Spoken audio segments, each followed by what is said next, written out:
أشهد أن لا إله إلا الله وحده لا شريك له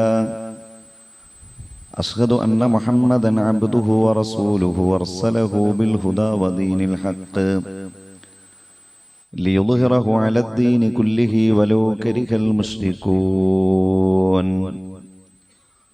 اللهم صل على محمد وعلى آل محمد كما صليت على إبراهيم وعلى آل إبراهيم إنك حميد مجيد اللهم بارك على محمد وعلى آل محمد كما باركت على إبراهيم وعلى آل إبراهيم إنك حميد مجيد أما بعد فإن خير الحديث كتاب الله وخير الحدي حدي محمد صلى الله عليه وسلم وشر الأمور محدثاتها وكل محدثة بدعة وكل بدعة ضلالة أعوذ بالله من الشيطان الرجيم بسم الله الرحمن الرحيم يا أيها الذين آمنوا اتقوا الله حق تقاته ولا تموتن إلا وأنتم مسلمون. ബഹുമാന്യരായ സഹോദരന്മാരെ, സഹോദരികളെ, ജീവിതത്തിൽ കഴിവിൻ്റെ പരമാവധി അള്ളാഹുവിനെ സൂക്ഷിച്ചുകൊണ്ട് ജീവിക്കുകയും അള്ളാഹുവിന് ഇഷ്ടമുള്ള പ്രവർത്തനങ്ങൾ പരമാവധി ജീവിതത്തിൻ്റെ ഭാഗമാക്കി അള്ളാഹുവിന് ഇഷ്ടമില്ലാത്ത പ്രവർത്തനങ്ങളിൽ നിന്ന് പരമാവധി ക്ഷമയോടുകൂടി മാറി നിന്നുകൊണ്ട് നല്ല മനുഷ്യരായി ജീവിക്കാൻ പരിശ്രമിക്കണമെന്ന് എന്നോടും നിങ്ങളോടും നമ്മുടെ എല്ലാം പരലോക രക്ഷയ്ക്ക് വേണ്ടി ആമുഖമായി ഉണർത്തുകയാണ്, വസിയ്യത്ത് ചെയ്യുകയാണ്. മരണപ്പെടുന്ന സമയത്ത് ലാ ഇലാഹ ഇല്ലല്ലാ എന്ന കലിമത്തു തൗഹീദ് ഉച്ചരിച്ചുകൊണ്ട് മരിക്കാനുള്ള സൗഭാഗ്യം റഹ്മാനും റഹീമുമായ റബ്ബ് നമുക്കെല്ലാവർക്കും പ്രദാനം ചെയ്യുമാറാകട്ടെ. പുതിയ കാലത്ത്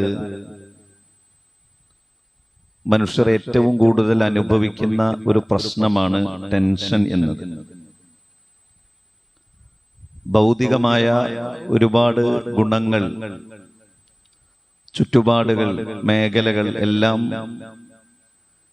മനുഷ്യർക്ക് ഏറെ അനുകൂലമായി തീർന്നിട്ടുണ്ടെങ്കിലും ഒന്ന് മനസ്സറിഞ്ഞുകൊണ്ട് ചിരിക്കാൻ, ഒന്ന് മനസ്സറിഞ്ഞുകൊണ്ട് സന്തോഷിക്കാൻ, ടെൻഷനില്ലാതെ ആശങ്കകളില്ലാതെ ജീവിക്കാൻ കഴിയുന്നതിൻ്റെ അളവ് പുതിയ കാലത്ത് കുറവാണ് എന്നതാണ് പഠനങ്ങൾ രേഖപ്പെടുത്തുന്നത്. വീടുണ്ട്, സൗകര്യങ്ങളുണ്ട്, അടിസ്ഥാനപരമായ ആവശ്യങ്ങൾ നിർവഹിക്കാനുള്ളതെല്ലാം മനുഷ്യരുടെ അടുത്തുണ്ടെങ്കിലും എന്തിനാണ് ഞാനിങ്ങനെ ടെൻഷൻ അടിക്കുന്നത് എന്ന് ചോദിച്ചാൽ അതൊരു പക്ഷേ എനിക്ക് വീടില്ല, അതല്ലെങ്കിൽ അടിസ്ഥാനപരമായ സൗകര്യങ്ങളില്ല എന്ന കാരണങ്ങൾ വളരെ കുറച്ച് ആളുകൾക്ക് മാത്രമേ ഉണ്ടാകുകയുള്ളൂ. അതുകൊണ്ട് തന്നെ ഒരുതരം ആശങ്കയും ഭാവിയെക്കുറിച്ചുള്ള വല്ലാത്ത ആലോചനയും ടെൻഷനുമെല്ലാം മനുഷ്യർക്ക് ധാരാളമുണ്ട് എന്ന് മാത്രമല്ല, 10 വർഷത്തിനിങ്ങോട്ട് 28% ആത്മഹത്യകളുടെ വർധന നമ്മുടെ കേരളത്തിലുണ്ട് എന്നതാണ് പുതിയ പഠനം. 2014 8446 ആളുകളാണ് ആത്മഹത്യ ചെയ്തിരുന്നതെങ്കിൽ അത് 2024 ആയപ്പോഴേക്ക് 1,865 ആളുകൾ ആത്മഹത്യ ചെയ്തു എന്നതാണ്. അതായത് നമ്മുടെ രാജ്യത്തിന്റെ ശരാശരിയേക്കാൾ ആത്മഹത്യയിൽ കേരളം മുന്നിലാണ് എന്നതാണ് പുതിയ പഠനം. എന്നാൽ മറ്റുള്ള സംസ്ഥാനങ്ങളെ എടുത്തു നോക്കിയാൽ അതിനേക്കാൾ ഉയർന്ന വിദ്യാഭ്യാസവും ഉയർന്ന ജീവിത നിലവാരവുമൊക്കെ നമുക്കുണ്ട്. സ്വാഭാവികമായി ഈ ചെറിയ ടെൻഷനുകളും ചെറിയ ആശങ്കകളുമൊക്കെ മനുഷ്യരിലേക്ക് ഏതെങ്കിലും സന്ദർഭങ്ങളിൽ വരും എന്നത് ഒരു യാഥാർത്ഥ്യമാണ്. എന്നാൽ നിരന്തരമായ ടെൻഷനും ഡിപ്രഷനും ആശങ്കയുമൊക്കെ മനുഷ്യരിലേക്ക് കടന്നു വരുമ്പോൾ വിശ്വാസികൾ എന്ന നിലക്ക് നാം മനസ്സിലാക്കേണ്ട തവക്കുലിന്റെ ചില പാഠങ്ങൾ നമ്മുടെ ജീവിതത്തിൽ അനിവാര്യമായി നാം മനസ്സിലാക്കേണ്ടതാണ്. അതിലൊന്നാമത്തേത്, എല്ലാം ഞാൻ തന്നെ സ്വന്തമായി നിയന്ത്രിക്കണം, അല്ലെങ്കിൽ ഞാൻ സ്വന്തമായി നിയന്ത്രിക്കുന്നതിലൂടെ മാത്രമേ എൻ്റെ ആത്മരക്ഷ എനിക്കുണ്ടാകുകയുള്ളൂ എന്ന ബോധ്യമാണ്. യഥാർത്ഥത്തിൽ ഒരു വിശ്വാസിയെ സംബന്ധിച്ചിടത്തോളം ഞാൻ പരിശ്രമിക്കും, അതിന്റെ ഫലം അള്ളാഹുവിനെ ഞാൻ ഏൽപ്പിക്കും എന്നതാണ് ഒരു വിശ്വാസി അവന്റെ ജീവിതത്തിൽ മാനദണ്ഡമായി എല്ലാ കാര്യത്തിനും എടുക്കേണ്ടത്. ഞാൻ സ്വന്തമായിട്ടാണ് എല്ലാ കാര്യങ്ങളും ചെയ്യേണ്ടത്, അങ്ങനെ എന്റെ പരിശ്രമം മാത്രമാണ് എല്ലാ കാര്യത്തിന്റെയും ആത്യന്തികമായ വിജയം എന്നതല്ല. അത് വളർന്നു വരുന്ന കാലഘട്ടം മുതൽ തന്നെ നമ്മൾ മനസ്സിലാക്കേണ്ട ഒരു കാര്യമാണ്, നമ്മുടെ മക്കൾക്ക് പഠിപ്പിച്ചു കൊടുക്കേണ്ട ഒരു കാര്യമാണ്. SSLC എക്സാമിന്, +2 എക്സാമിന്, എൻട്രൻസ് എക്സാമിന് പഠിക്കുന്ന ഒരു കുട്ടിയുടെ മനസ്സിലേക്ക് നാം ഇട്ടുകൊടുക്കേണ്ട ഒരു ബോധം എന്താണ്? എന്തുകൊണ്ടാണ് എൻ്റെ കുടുംബത്തിൽ അല്ലെങ്കിൽ ഇന്ന ഒരു കുട്ടി ആത്മഹത്യ ചെയ്യാനുള്ള കാരണം എന്ന ചോദ്യത്തിന്റെ ഉത്തരമായി നമ്മൾ തന്നെ പലപ്പോഴും പറയാറുള്ളത്, അവൻ നല്ലവണ്ണം പഠിച്ചിരുന്നു, നല്ല മാർക്കോടുകൂടി പാസ്സായിരുന്നു, പക്ഷെ അവനൊരു ജോലി ലഭിച്ചില്ല, അതായിരുന്നു കാരണം. അത് ഒരു വിശ്വാസിക്ക് ന്യായമായി പറയാൻ പറ്റുന്ന ഒരു കാരണമാണോ? അങ്ങനെ ആത്മഹത്യ ചെയ്യുന്നവരുണ്ടാകും, വല്ലാത്ത ടെൻഷനും ഡിപ്രഷനുമായി നടക്കുന്നവരുണ്ടാകും. എന്നാൽ അത് ഒരു വിദ്യാർത്ഥിയെ സംബന്ധിച്ചിടത്തോളം ആത്മഹത്യ ചെയ്യാനുള്ള, ജീവിതം അവസാനിപ്പിക്കാനുള്ള ഒരു കാരണമാണ്. അപ്പൊ വിശ്വാസികളെ സംബന്ധിച്ചിടത്തോളം ഞാൻ പരിശ്രമിക്കും, ഞാൻ പരമാവധി പഠിക്കും, ഞാൻ പരമാവധി എൻ്റെ ബിസിനസ്സിൽ ഞാൻ ശ്രദ്ധിക്കും, എൻ്റെ ജോലിക്ക് വേണ്ടി പരമാവധി ഞാൻ യത്നിക്കും, ബാക്കി അതിന്റെ ഫലം അള്ളാഹുവാണ് നൽകുന്നത്. അതാണ് വിശ്വാസി ഒരു മാനദണ്ഡമായി എടുക്കേണ്ടത്. അതാണ് ഞാൻ സൂചിപ്പിക്കുന്നത്. എക്സാം എഴുതുന്ന ഒരു വിദ്യാർത്ഥി, അവനോട് നമ്മൾ എന്തു പറയണം? എൻട്രൻസ് എക്സാം എഴുതിയ ഒരു വിദ്യാർത്ഥിയോട് നമ്മൾ എന്തു പറയണം? നീ പഠിച്ചില്ലേ, പരമാവധി പഠിക്കണം, പരമാവധി വായിക്കണം, അള്ളാഹുവിനോട് പരമാവധി അള്ളാഹുവിനോട് പ്രാർത്ഥിക്കണം, അപേക്ഷിക്കണം.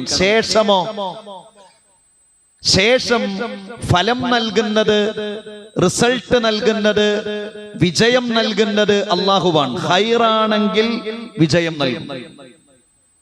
നമ്മുടെ ജീവിതത്തിൽ ഷർറാണെങ്കിലോ വിജയം നൽകൂല. അതേത് കാര്യവും അങ്ങനെയാണ്. നമ്മളൊരു കുട്ടിയെ അല്ലെങ്കിൽ ഒരു ബിസിനസ്സിന് വേണ്ടി നമ്മൾ പണമിറക്കി, നമ്മുടെ ജീവിതത്തിലേക്ക് ആത്യന്തികമായ ഖൈർ അതാണെങ്കിൽ അത് വിജയിപ്പിക്കും. എത്ര ആളുകളുടേത്, എത്ര എണ്ണം പരാജയപ്പെടുത്തി. എന്തിനെ പരാജയപ്പെടുത്തിയത്? വർഷങ്ങൾ കഴിഞ്ഞ് ചില വിജയങ്ങൾ ഉണ്ടായിരുന്നില്ലേ? അന്ന് ഉദ്ദേശിച്ചിരുന്ന ജോലിയാണ് ലഭിച്ചിരുന്നുവെങ്കിൽ ഇന്നത്തേതാണോ അന്നത്തേതാണോ ഏറ്റവും നല്ലത് എന്ന് വിജയിച്ചു കഴിഞ്ഞതിന് ശേഷം പഴയ കാലഘട്ടത്തെ കുറിച്ചും ആലോചിക്കണം. അപ്പൊ നമ്മൾ പറയും, അന്ന് പരാജയപ്പെട്ടത് നന്നായി, അന്ന് വിസ കിട്ടാതിരുന്നത് നന്നായി, അന്ന് മകനെ ആ കോഴ്സിന് പറഞ്ഞയക്കാതിരുന്നത് നന്നായി എന്ന് തോന്നുന്നില്ലേ? അത് ഇവിടെ നിന്ന് തന്നെ പല കാര്യത്തിലും നമുക്ക് തോന്നാറുണ്ട്. അപ്പൊ നമ്മുടെ ജീവിതത്തിലേക്ക് വരുന്ന ജീവിത പ്രശ്നങ്ങൾ ഇല്ലാതാക്കുക എന്നതല്ല യഥാർത്ഥത്തിൽ തവക്കുൽ എന്നത്. മറിച്ച് എന്ത് ജീവിതത്തിൽ പ്രശ്നങ്ങൾ ഉണ്ടായിക്കഴിഞ്ഞാലും ഹൃദയം തകരാതെ നിലനിൽക്കാനുള്ള ശക്തിയാണ് തവക്കുൽ എന്ന് പറഞ്ഞാൽ. അതാണ് ഏത് വിഷയത്തിനും ഒരു തവക്കുൽ. വക്കല എന്ന് പറഞ്ഞാൽ ഏൽപ്പിക്കുക എന്നാണ്, ചുമതലപ്പെടുത്തുക എന്നാണ്, വിശ്വസിച്ച് കൈമാറുക എന്നതാണ്. അപ്പൊ നമ്മൾ പരമാവധി പല കാര്യങ്ങളിലും പരിശ്രമിച്ചു, പല കാര്യങ്ങളിലും ചെയ്തു. പിന്നെ പൂർണ്ണമായി അത് ഏൽപ്പിക്കേണ്ടതും ചുമതലപ്പെടുത്തേണ്ടതും അള്ളാഹുവിലാണ്. ഇത് ഒരു വിശ്വാസിയെ സംബന്ധിച്ചിടത്തോളം മനസ്സമാധാനം നൽകുന്ന ഒന്നാണ്. ഇതിന്റെ വലിയ തെളിവുകൾ, ഉദാഹരണങ്ങൾ മഹാനായ ഇബ്രാഹിം നബി അലൈഹിസ്സലാമയുടെ ജീവിതത്തിലൂടെ നമുക്ക് കാണാൻ സാധിക്കും. ഇബ്രാഹിം നബി അലൈഹിസ്സലാം മക്കളില്ലാതെ ജീവിച്ചു. ഇബ്രാഹിം നബിയുടെ ആദ്യ ഭാര്യ സാറയായിരുന്നു. സാറയിൽ ഇബ്രാഹിം നബി അലൈഹിസ്സലാമയ്ക്ക് മക്കളില്ല. പിന്നീട് ഇബ്രാഹിം നബി അലൈഹിസ്സലാം സ്വന്തം നാട്ടിൽ തന്റെ ആദർശമനുസരിച്ചുകൊണ്ട് ജീവിക്കാൻ കഴിയാതെയായപ്പോൾ ഒരുപാട് പ്രദേശങ്ങളിലൂടെ യാത്ര പോയിട്ടുണ്ട്. അതിലൊരു യാത്രയാണ് ഈജിപ്തിലേക്കുള്ള യാത്ര. ആ യാത്രയിലാണ് ഹാജറിനെ ഇബ്രാഹിം നബി അലൈഹിസ്സലാമയ്ക്ക് ലഭിക്കുന്നത്. ഏകദേശം ഒരു 86 വയസ്സ് ആയ സമയത്തും ഇബ്രാഹിം നബി അലൈഹിസ്സലാമയുടെ തവക്കുലിന്റെ പ്രാർത്ഥനയും മക്കൾക്ക് വേണ്ടിയുള്ള പ്രാർത്ഥന, റബ്ബി ഹബ്ലി മിനസ് സ്വാലിഹീൻ, അല്ലാഹുവേ എനിക്കൊരു സ്വാലിഹായ സന്താനത്തെ നീ പ്രദാനം ചെയ്യണം റബ്ബേ. ഫബശർനാഹു ബിഗുലാമിൻ ഹലീം. അവസാനം ഇബ്രാഹിം നബി അലൈഹിസ്സലാമയ്ക്ക് അല്ലാഹു സ്വാലിഹായ ഒരു സന്താനത്തെ പ്രദാനം ചെയ്തു. ഇതിൽ നമുക്ക് വലിയ ഗുണപാഠമാണ്. പലപ്പോഴും ആളുകളുടെ തവക്കുൽ നഷ്ടപ്പെട്ട് കഴിഞ്ഞാൽ സംഭവിക്കുന്നത് എന്താ? ശിർക്ക് ജീവിതത്തിലേക്ക് വരും, ബഹുദൈവ വിശ്വാസം ജീവിതത്തിലേക്ക് വരും. മക്കളില്ലാത്ത മനുഷ്യന്മാർ നമ്മൾ ആലോചിച്ചു നോക്കിയിട്ടുണ്ടോ? നമ്മുടെയൊക്കെ നാട്ടിൽ, നമ്മളെ കേരളം എന്ന് പറയുന്നത് ഏറെ വിദ്യാഭ്യാസപരമായി മുന്നിൽ നിൽക്കുന്ന ഒരു സംസ്ഥാനമാണല്ലോ. നമ്മുടെ നാടുകളിൽ വേറെ എവിടെയും പോണ്ട, നമ്മുടെ അയൽപ്പക്കങ്ങളിലൂടെ നമ്മൾ അന്വേഷിച്ചാൽ മതി. ഒരാളുടെ വിവാഹം കഴിഞ്ഞു, 1 വർഷം കഴിഞ്ഞു, 2 വർഷം കഴിഞ്ഞു, 5 വർഷം കഴിഞ്ഞു, 10 വർഷം കഴിഞ്ഞു.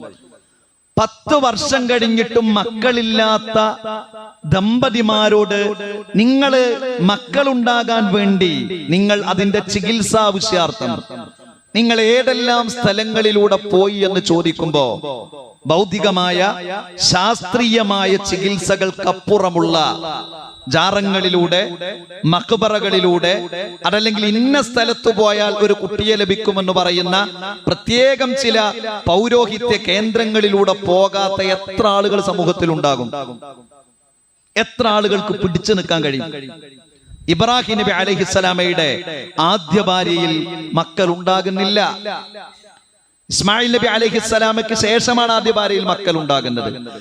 ഹാജറിൽ ഇസ്മായിൽ നബി അലൈഹിസ്സലാം എന്ന മകൻ ഉണ്ടാകുന്നതുവരെ ആ ഇബ്രാഹിം നബി അലൈഹിസ്സലാം മുൻകടിഞ്ഞുപോയ പ്രവാചകന്മാരോട് ഒരു പ്രാർത്ഥന പ്രാർത്ഥിച്ച, അല്ലെങ്കിൽ അവരുടെ ഹക്ക് ജാഹ് ബർക്കത്ത് കൊണ്ട് ഒരു തേട്ടം തേടിയ തേടൽ വിശുദ്ധ ഖുർആനിൽ കാണാൻ കഴിയൂല. അതെന്താ? അതാണ് തവക്കുൽ എന്ന് പറഞ്ഞത്. ഏൽപ്പിക്കുന്നു, പരിശ്രമിക്കുന്നു, അധ്വാനിക്കുന്നു, ചികിത്സിക്കുന്നു, പിന്നെയോ ഫലം നൽകേണ്ടതാരാണ്? അല്ലാഹുവാണ്. അതാണ് റബ്ബി ഹബ്ലി മിനസ് സ്വാലിഹീൻ ഫബശർനാഹു ബിഗുലാമിൻ ഹലീം. നിരന്തരമായി റബ്ബിനോട് പ്രാർത്ഥിച്ചു. അല്ലാഹു അവസാനം മക്കളെ നൽകി. ചില ആളുകൾക്ക് അല്ലാഹു മക്കളെ കൊടുക്കൂല. അതും ഖുർആൻ പഠിപ്പിച്ച എന്തിനാ? മനുഷ്യന്റെ തവക്കുൽ ആ മേഖലയിൽ നഷ്ടപ്പെടാതിരിക്കാനാണ്. ഖുർആനിൽ വേറൊരു ആയത്തുണ്ട്, അതെല്ലാവരും നമ്മൾ കാണാതെ പഠിച്ചു വെക്കേണ്ട ഒരു ആശയമാണ് ആയത്തിൻ്റെത്. ലില്ലാഹി മുൽക്കുസ് സമാവാതി വൽ അർള്, ആകാശഭൂമികളുടെ ഉടമസ്ഥത അത് അള്ളാഹുവിനുള്ളതാണ്. അങ്ങനെയാണ് ആ ആയത്ത് തുടങ്ങുന്നത്. അതായത് എനിക്ക് പണമുണ്ട്, എനിക്ക് ആരോഗ്യമുണ്ട്, വളരെ വിദഗ്ധരായ ഡോക്ടർമാരെ പരിചയമുണ്ട്, അതെല്ലാം ഉണ്ടായാലും ഈ ലോകത്തിന്റെ ഉടമ നീയല്ല. അതാണ് നമ്മളെ ബോധ്യപ്പെടുത്തുന്നത്. അതുകൊണ്ട് ആകാശം, ഭൂമി, ഇതിന്റെയൊക്കെ ഉടമസ്ഥനാരാ? അള്ളാഹുവാണ്. എന്നിട്ട് അള്ളാഹു പറയാണ്, ആ അള്ളാഹു വിചാരിക്കണം എന്തിന്? ഭാര്യ ഗർഭം ധരിക്കണമെങ്കിൽ, ഒരു കുട്ടി ജനിക്കണമെങ്കിൽ, ഒരു കുട്ടി മരിക്കണമെങ്കിൽ, സന്താന ലബ്ധി ഉണ്ടാകണമെങ്കിൽ ആര് വിചാരിക്കണം? അള്ളാഹു വിചാരിക്കണം. പിന്നെ അതാ പറയുന്നത്, യഖ്ലുഖു മാ യശാഉ, അള്ളാഹു ഉദ്ദേശിക്കുന്നതിനെ അള്ളാഹു ഉണ്ടാക്കുന്നു, അള്ളാഹു സൃഷ്ടിക്കുന്നു. യഹബു ലിമൻ യശാഉ ഇനാഥം വ യഹബു ലിമൻ യശാഉ ദുഖൂർ. യഹബു ലിമൻ യശാഉ ഇനാഥ, അള്ളാഹു ഉദ്ദേശിക്കുന്ന ആളുകൾക്ക് അള്ളാഹു പെൺമക്കളെ നൽകും. അള്ളാഹു ഉദ്ദേശിക്കുന്നവർക്ക് അള്ളാഹു പെൺമക്കളെ നൽകും. വയഹബു ലിമൻ യശാഉ ദുഖൂർ, അള്ളാഹു ഉദ്ദേശിക്കുന്നവർക്ക് അള്ളാഹു ആൺകുട്ടികളെ നൽകും.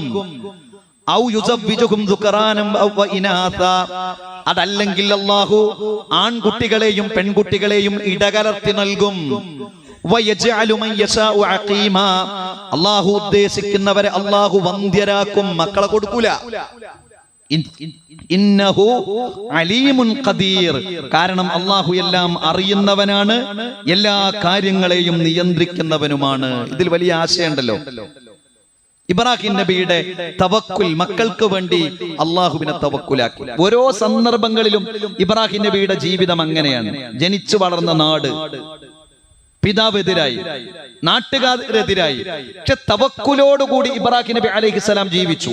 വിഗ്രഹാരാധകരായിരുന്ന, നക്ഷത്രങ്ങൾ ആരാധിച്ചിരുന്ന, ചന്ദ്രനെ ആരാധിച്ചിരുന്ന, സൂര്യനെ ആരാധിച്ചിരുന്ന ആ ആളുകളെ തവക്കുലോടുകൂടി ഇബ്രാഹിം നബി ബോധ്യപ്പെടുത്തി, നക്ഷത്രങ്ങളെ കാണിച്ചു കൊടുത്തു. എന്നിട്ട് പറഞ്ഞു, ഇതാണ് എന്റെ ദൈവം എന്ന് പറഞ്ഞു. കുറച്ചു കഴിഞ്ഞപ്പോ നക്ഷത്രങ്ങൾ അവിടെ അല്ല. അപ്പൊ ഇബ്രാഹിം നബി പറഞ്ഞു, അങ്ങനെ മാഞ്ഞു പോകുന്ന ഒന്നല്ല എന്റെ ദൈവം. സൂര്യനെ കാണിച്ചു കൊടുത്തിട്ട് പറഞ്ഞു, ഇതാണ് എന്റെ ദൈവം. സൂര്യൻ അസ്തമിച്ചു. അപ്പോഴെന്താ പറഞ്ഞത്? അസ്തമിച്ചു പോകുന്ന ഒന്ന് എന്റെ ദൈവമല്ല. ബുദ്ധിപരമായി തവക്കുലോടുകൂടി ആ സമൂഹത്തെ നേരിടുകയാണ്. അവിടുന്ന് പോയി. അതാണ് രണ്ടാമത്തേത് നമ്മൾ സൂചിപ്പിച്ചത്. കുറെ കാലം മക്കൾ ഉണ്ടാകുന്നില്ല, അള്ളാഹുവിൽ തവക്കുലാക്കി. മകൻ ഉണ്ടായി. ഇബ്രാഹിം നബി അലൈഹിസ്സലാമയോട് പറഞ്ഞു, മക്കാ മണലാരുണ്യത്തിൽ കൊണ്ടുപോയി താമസിപ്പിക്കണം. പിന്നെ എന്തെന്ന് പറഞ്ഞില്ല. റബ്ബി ഇന്നി അസ്കൻതു മിൻ ദുർരിയതി, അല്ലാഹുവേ ഞാനിതാ എന്റെ സന്താനങ്ങളെ, എന്റെ കുടുംബത്തെ, ബിവാദിൻ ഗൈരി ദീ സറഇൻ ഇൻദ ബൈതിക്കൽ മുഹറം റബ്ബനാ ലിയുഖീമുസ്സലാ, അവിടെ കൊണ്ടുപോയി താമസിപ്പിക്കണമെന്ന് പറഞ്ഞു. താമസിപ്പിച്ചു, തവക്കുലാക്കി. മകനെ അറുക്കണമെന്ന് പറഞ്ഞു, അറുക്കാൻ തയ്യാറായി. ഇബ്രാഹിം നബിയുടെ ജീവിതം ഓരോന്നും നമ്മൾ പരിശോധിച്ചു നോക്കൂ. അത് തവക്കുലിന്റെ പാഠമാണ്. അള്ളാഹുവിൽ ഭരമേൽപ്പിക്കുക, ബാക്കി അതിന്റെ ഫലം അള്ളാഹുവിൽ നിന്നുള്ളതാണ് എന്നത് ഇബ്രാഹിം നബിയുടെ ജീവിതത്തിൽ നമുക്ക് കാണാൻ കഴിയും. അവിടെയാണ് നമ്മൾ സൂചിപ്പിച്ചത്. നമ്മൾ പഠിച്ചു, ശേഷം ജോലി ലഭിക്കാതിരിക്കുക, വിവാഹം അന്വേഷിച്ചുകൊണ്ടേയിരിക്കുന്നു, വിവാഹം വൈകിക്കൊണ്ടേയിരിക്കുന്നു, നല്ല കുടുംബജീവിതം നഷ്ടപ്പെട്ടുകൊണ്ടേയിരിക്കുന്നു, വർഷങ്ങളായി മാറാത്ത രോഗം ഉണ്ടായിക്കൊണ്ടേയിരിക്കുന്നു, സാമ്പത്തികമായ പ്രയാസങ്ങൾ ജീവിതത്തിൽ തുടർന്നുകൊണ്ടേയിരിക്കുന്നു, മക്കളുണ്ട്, ആ മക്കളിൽ നിന്ന് ഒരു നന്മയും ഇല്ലാതായിക്കൊണ്ടേയിരിക്കുന്നു, ഒറ്റപ്പെടലുകൾ ഉണ്ടാകുന്നു, മാനസികമായ വിഷമമുണ്ടാകുന്നു. ഇത് പലപ്പോഴും പല ആളുകളിലും ബാധിക്കുന്ന ഒന്നാണ്. എന്ത് ചെയ്യണം എന്നത് ഖുർആൻ പഠിപ്പിക്കുന്നുണ്ട്. എന്താണ് ചെയ്യേണ്ടത്? നമുക്ക് അങ്ങനെ ചെയ്യാൻ കഴിയോ കഴിയില്ല എന്നുള്ളതൊക്കെ വേറെ, ഒക്കെ നമ്മുടെ ഈമാനിനും തഖ്വക്കും അനുസരിച്ചിരിക്കും. എന്താ ചെയ്യേണ്ടത്? ഒരു വിശ്വാസി ആത്മഹത്യ ചെയ്യുകയാണോ? ഡിപ്രഷനാണോ ജീവിതത്തിലേക്ക് കടന്നു വരേണ്ടത്? ജീവിതം അവസാനിപ്പിക്കാമെന്നാണോ വിചാരിക്കേണ്ടത്? അല്ല. ഖുർആനിൽ അതിലെ പാഠമാണ് മറ്റൊരു പ്രവാചകന്റെ ചരിത്രം. അയ്യൂബ് നബി അലൈഹിസ്സലാം. وأيوب إذ نادى ربه أني مسني الضر وأنت أرحم الراحمين. നമ്മൾ ആലോചിച്ച് നോക്കിയിട്ടുണ്ടോ? അയ്യൂബ് നബി അലൈഹിസ്സലാമയ്ക്ക് വന്ന രോഗം എന്താണ്? നമ്മൾ അയ്യൂബ് നബിക്കല്ലേ വന്നത്? ചരിത്രത്തിലുള്ളതല്ലേ, ഖുർആനിലുള്ളതല്ലേ എന്ന് പറഞ്ഞു വിടണ്ട. നമ്മളത് നമ്മിലേക്കൊന്ന് സങ്കല്പിച്ചു നോക്കാം. അയ്യൂബ് നബി അലൈഹിസ്സലാം ഒരു പ്രവാചകനാണ്, വലിയ സമ്പന്നനാണ്, ഒരുപാട് മക്കളുണ്ട്, ഭാര്യയുണ്ട്, എല്ലാം ഉണ്ട്. പക്ഷെ ഒരു സുപ്രഭാതത്തിൽ അയ്യൂബ് നബി അലൈഹിസ്സലാമക്ക് വരുന്ന രോഗം കുഷ്ഠരോഗമാണ്. ശരീരത്തിന്റെ ഓരോ അവയവങ്ങളും ഇങ്ങനെ ഇല്ലാതായി പോകുന്ന രോഗം. എല്ലാരും ഒഴിവാക്കി. മക്കൾ ആദ്യം ഒഴിവാക്കി, ഭാര്യയും വേറെ പോയി, സമ്പത്ത് നഷ്ടപ്പെട്ടു, ഏകനായി ഒരു വീട്ടിൽ രോഗിയായി കിടക്കുകയാണ്. ആലോചിച്ച് നോക്കൂ. നമ്മള് ആ അയ്യൂബ് നബി അലൈഹിസ്സലാമയുടെ പ്രാർത്ഥനയുടെ രൂപം ഖുർആനിൽ ആയത്തുകളായിട്ട് കൊടുക്കുന്നത് നമുക്ക് ഗുണപാഠത്തിന് വേണ്ടിയാണ്. കാലം ഇനിയും മുന്നോട്ട് പോകും, ഭൗതികമായ സാഹചര്യങ്ങൾ വരും, സംവിധാനങ്ങൾ ഉണ്ടാകും. അങ്ങനെ ആയിട്ട് ഡിപ്രഷന് കുറഞ്ഞിട്ടുണ്ടോ? ഡോക്ടേഴ്സിനോട് സംസാരിച്ചു, എന്തിനാണ് ആളുകൾ വരുന്നത്? കൗൺസിലേഴ്സിനോട് സംസാരിച്ചു നോക്കൂ, എന്തിനാണ് ആളുകൾ വരുന്നത്? എത്ര പണമാണ് എത്ര കുടുംബങ്ങൾക്ക് നഷ്ടപ്പെടുന്നത്? ടെൻഷനാണ് പ്രശ്നം. ഭർത്താവുണ്ടോ? ഉണ്ട്. ഭാര്യയുണ്ടോ? ഉണ്ട്. സൗകര്യങ്ങളുണ്ടോ? ഉണ്ട്. സംവിധാനങ്ങളുണ്ടോ? ഉണ്ട്. പിന്നെന്താ പ്രശ്നം? ടെൻഷൻ. എന്തിനാന്നറിയില്ല, വെറുതെ ടെൻഷൻ. അയ്യൂബ് നബിയെ കുറിച്ച് പറയുന്നത് അയ്യൂബ ഇദ് നാദാ റബ്ബഹു, അയ്യൂബ് നബി അലൈഹിസ്സലാം റബ്ബിനോട് പ്രാർത്ഥിച്ച സന്ദർഭം അന്നീ മസ്സനിയ ദുർറു, അല്ലാഹുവേ എനിക്കിതാ ഒരു ഉപദ്രവം ബാധിച്ചിരിക്കുന്നു, വ അൻത അർഹമുർ റഹീമീൻ, അതാണ് പ്രതീക്ഷ. ഉപദ്രവം ബാധിച്ചു എന്നേ പറഞ്ഞിട്ടുള്ളൂ. പറയുകയാണെങ്കിൽ എത്ര പറയാമത്, എന്തൊക്കെ പ്രയാസങ്ങളും പ്രതിസന്ധികളും എടുത്തെടുത്ത് പറയാം. പക്ഷെ ആ പ്രതിസന്ധികളെ ചെറുതാക്കിയാ പറഞ്ഞത്. കുറച്ചോനെ എനിക്കൊരു ഉപദ്രവം ബാധിച്ചിട്ടുണ്ട്, പ്രശ്നല്ല, വഅൻത അർഹമുർ റഹീമീൻ, നീയാണല്ലോ കരുണ ചൊരിയുന്നവൻ, നീയാണല്ലോ കരുണാനിധി, അല്ലാഹുവേ നീയാണല്ലോ കരുണാമയൻ. അല്ലാഹുവിനോട് പ്രാർത്ഥിച്ചു.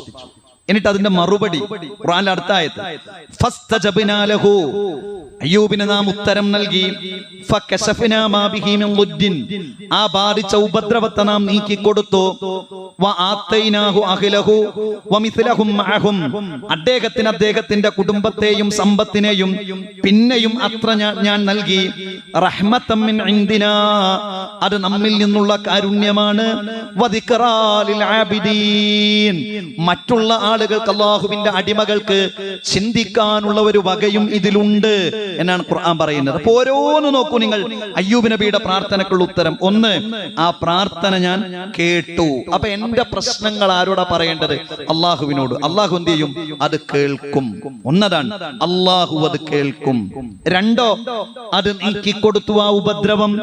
മൂന്നോ, അതിനേക്കാൾ ഉത്തമമായത് അതിന് ഇരട്ടിയായി കൊണ്ട് അള്ളാഹു നൽകി, റഹ്മത്തൻ മിൻ ഇൻദിനാ, അള്ളാഹുവിന്റെ കാരുണ്യം, അതുപോലെ തന്നെ മറ്റുള്ളവർക്ക് ചിന്തിക്കാനും. അപ്പൊ അയ്യൂബ് നബിയുടെ ചരിത്രം, അതിന്റെ ആയത്ത് എന്നത് നമുക്ക് മനസ്സിന് കുളിർമയും നൽകേണ്ട ഒന്നാണ് യഥാർത്ഥത്തിൽ. അതാണ് തവക്കുൽ എന്ന് പറഞ്ഞാൽ.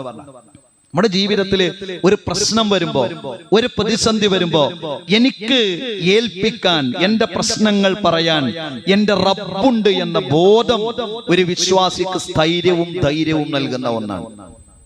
വെറും തവക്കുൽ മാത്രം പോരാ. പ്രവാചകനോട് ചോദിച്ചല്ലോ, പ്രവാചകരെ, ഒട്ടകത്തെ കെട്ടിയിട്ട ശേഷം ഞാൻ അതിനെ ആശ്രയിക്കണോ, കെട്ടിയിടാതെ ഞാൻ ആശ്രയിക്കണോ, തവക്കുലാക്കണോ എന്ന് അല്ലാഹുവിന്റെ റസൂൽ പറഞ്ഞത്, നീ അതിനെന്ത് ചെയ്യണം?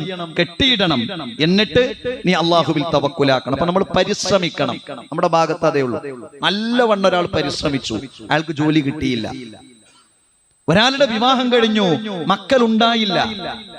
ഒരാൾ ബിസിനസ്സുകൾ തുടർന്നുകൊണ്ടേയിരുന്നു, അത് പൊളിഞ്ഞുകൊണ്ടേയിരുന്നു. എന്താ ചെയ്യാ?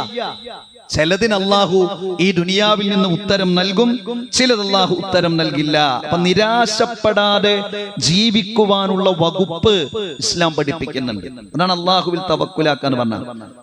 ചില ആളുകളൊക്കെ ചോദിക്കും, നിങ്ങൾ ഈ ഏകദൈവ വിശ്വാസം എന്നത് സത്യത്തില് നിങ്ങൾക്കൊരു ബോറായി തോന്നാറില്ലേ? കുറെ ദൈവങ്ങൾ ഉണ്ടെങ്കിൽ അവരുടെ അടുത്തേക്കൊക്കെ പോകല്ലോ. ഇല്ല, അവരുടെ അടുത്തേക്കൊക്കെ പോകുമ്പോൾ ടെൻഷൻ കൂടുക ചെയ്യാ. നമുക്ക് ഏകനായ സൃഷ്ടാവിൽ മാത്രമാണ് അവലംബിക്കുന്നത്. മറ്റൊരു പ്രവാചകന്റെ ചരിത്രം, യാക്കൂബ് നബി അലൈഹിസ്സലാം യൂസുഫ് നബി അലൈഹിസ്സലാമയെ നഷ്ടപ്പെട്ടു, ധാരാളം കരഞ്ഞു. വബിയല്ലത ഐനാഹു, കണ്ണ് വെളുത്തുപോയി. പിന്നെ മക്കൾ ആരും കൊണ്ടാ പോകുന്നത്? വേറൊരു മകനായ ബിനിയാമിനെ കൊണ്ടുപോവുകയാണ് ഈജിപ്തിലേക്ക്. ആ മകനെയും കാണാതെയായി. അപ്പൊ വിശുദ്ധ ഖുർആൻ പറയുന്നത്, യാക്കൂബ് നബി മക്കളോട് പറഞ്ഞു, നിങ്ങൾ യൂസുഫിനെയും സഹോദരനെയും നിങ്ങൾ അന്വേഷിക്കുക, നിങ്ങൾ ചെയ്യേണ്ട ജോലി നിങ്ങൾ എന്ത് ചെയ്യാ? നിങ്ങൾ ചെയ്യാ. വലാ തൈഅസൂ മിൻ റൗഹില്ലാ, അല്ലാഹുവിൽ നിന്നുള്ള ആശ്വാസത്തെ തൊട്ട് നിങ്ങൾ നിരാശരാകരുത്. ഇന്നഹു ലാ യൈഅസു മിൻ റൗഹില്ലാഹി ഇല്ലൽ ഖൗമുൽ കാഫിറൂൻ, അല്ലാഹു എന്നെ സഹായിക്കും, അല്ലാഹു ഒരു വഴി കാണിച്ചു തരും എന്ന ചിന്തയില്ലാത്ത മനുഷ്യന്മാർ സത്യനിഷേധികളാണ് എന്നതാണ്. അല്ലാഹുവിൽ വിശ്വാസം ഉണ്ടോ? അപ്പൊ ആളുകൾ പറയാം, പ്രസംഗിക്കുന്നവർക്ക് അങ്ങനെയൊക്കെ പറയാം, സമാധാനിപ്പിക്കുന്നവർക്ക് അങ്ങനെയൊക്കെ സമാധാനിപ്പിക്കാം, പ്രശ്നം തീരും പറയുന്നവർക്കൊക്കെ പറയാ. അതാരെ പറയുള്ളൂ? നിഷേധികളെ പറയുള്ളൂ. വിശ്വാസിയുടെ നാവിൽ നിന്ന് അങ്ങനെ ഒരു വാക്ക് വരികയില്ല. വിശ്വാസി ജീവിതം അവസാനിപ്പിക്കുകയുമില്ല. അല്ലാഹുവിന്റെ റസൂല് ഒരു വിശദമായ ഒരു ഹദീസിലൂടെ പറയുന്നുണ്ട്, ഒരു മനുഷ്യൻ നിരാശ ബാധിച്ചു മലയിൽ നിന്ന് ചാടി ആത്മഹത്യ ചെയ്തു. കത്തിയെടുത്ത് കുത്തി ആത്മഹത്യ ചെയ്തു, വേറെ ഏതെങ്കിലും രൂപത്തിൽ ആത്മഹത്യ ചെയ്തു, ഫഹുവ ഫീ നാരി ജഹന്നമ ഖാലിദൻ മുഖല്ലദൻ ഫീഹാ അബദാ, ആ മനുഷ്യൻ നരകത്തിൽ ശാശ്വതമായി കഴിയുന്ന ഒരാളായിരിക്കും എന്നതാണ്. അപ്പോ ഇബ്രാഹിം നബി അലൈഹിസ്സലാമയുടെ ജീവിതം എന്നത് തവക്കുലിന്റെ ജീവിതമാണ്. അതാണ് പ്രവാചകന്മാരുടെ ജീവിതം എന്നത്. പ്രവാചകന്മാരെല്ലാം ജീവിതത്തിൽ വൈവിധ്യങ്ങളാർന്ന പ്രതിസന്ധികൾ അനുഭവിച്ചവരാണ്. ആ രൂപത്തിലുള്ള പ്രതിസന്ധികൾ വരുമ്പോ നിരാശരാകാതെ തളരാതെ തവക്കുൽ അല്ലാഹുവിൽ ഏൽപ്പിച്ച് ഭരമേൽപ്പിച്ചുകൊണ്ട് ജീവിക്കാൻ വിശ്വാസികൾക്ക് സാധിക്കേണ്ടതുണ്ട്. അല്ലാഹു സുബ്ഹാനഹു വ തആല നമ്മെ അനുഗ്രഹിക്കുമാറാകട്ടെ.